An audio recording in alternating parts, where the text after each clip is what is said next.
Released in May 2013, Call of Juarez Gunslinger is a first-person action shooter which was developed by Techland and published by Ubisoft. I've always been a fan of the series, however, the last entry was very disappointing to core fans. Has Techland managed to recapture the spirit of the old games? Has it done anything new? Well, let's find out. He intended to kill me, and I knew I had no choice but to defend myself. The story of the game is relatively simple, and for an arcade-style shooter this is a good thing. Silas Greaves is a rough and tumble bounty hunter who recants his tales of youthful adventure to a bar full of fans. The story plays out via limited cutscenes and very effective voiceover work which narrates in real time as you play. It works really well and reminds the player of their goals, as well as the reasoning why they are killing wave after wave of bad guys. There's some great value here because once you're finished with the main storyline, there's both the arcade and duel modes to try out along with New Game Plus. All in all, this makes for a great little package, and for around £10 you'll certainly get a lot of content for your money. The solid shooting mechanics from Bound in Blood return in this game, albeit faster and twitchier than ever before. The gunplay is responsive and works well on both the joypad and, for PC purists, the mouse and keyboard. There's a good variety of weapons within the game. Some can be obtained via story missions and others from picking clean the corpses of your foes. Just like the previous titles, concentration mode returns, which is pretty much their version of bullet time.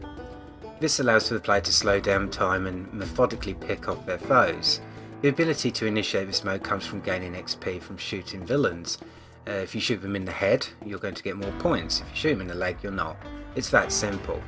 This doesn't only fill up the gauge, but it can also be used with the game's newest mechanic, a skill tree. The skill tree allows you to specialise in 3 key areas, and it does mean that the game feels slightly more affected by player choice, despite being quite linear.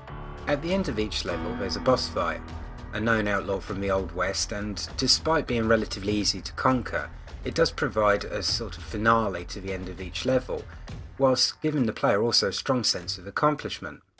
All in all, the game plays very well and it's both fun and engaging. It never overloads the player with new abilities or goals, and it's particularly great for short play sessions.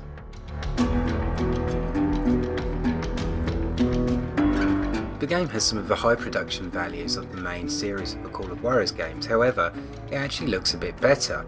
Characters and environments seem to have a slightly high contrast look to them, and it really makes them pop off the screen. The blurriness and excessive use of bloom effects has been pared back a bit, and as a result the game looks very pretty indeed. Animations are well realised and respond differently to the multitude of ways in which an enemy can be dispatched, and there's a superb level design which is disguised in some very beautifully crafted environments. One level which particularly sticks in my mind is the sawmill level. The level has an almost maze-like quality to it, and the rain and weather effects make it look quite stunning at times. The sound design of the game is equal to that of the main series as well, and it excels in providing that Old West feel. The score conjures up memories of an old spaghetti western, and the voice acting of the main character who narrates the events is really good at providing a sound and engaging performance without hamming it up too much. One wrong bullet could have turned that mine into a dad-blasted tube.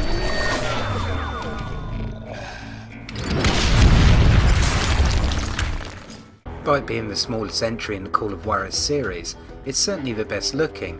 It has high detailed environments, great animation and art style, and believable and consistent voice acting throughout. It's top-notch production values, and again, I have to stress, for the money, this is really good. This is the entry fans of the series have been waiting for, returning to the Old West with the great gameplay from before, but with more focused level design and some new additions, such as the upgrade tree. The additional modes are not throwaway distractions either, but great little experiences in their own right. Games with these type of production values don't come around all that often, and with the release recently of Far Cry Blood Dragon, you get the feeling that Ubisoft are really trying to corner the market here in high quality downloadable titles. Really, this game is also a poster boy for this genre, and I would definitely recommend it to anyone. It gets a full 4.5 out of 5 from me, and if you have the ability to pick it up, I'd suggest you do so right now. Anyway, I'm SirD, and I'll see you next time.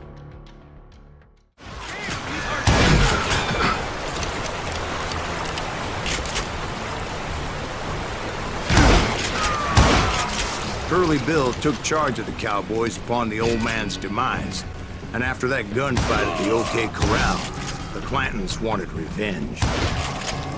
You'll die for this, you hear me?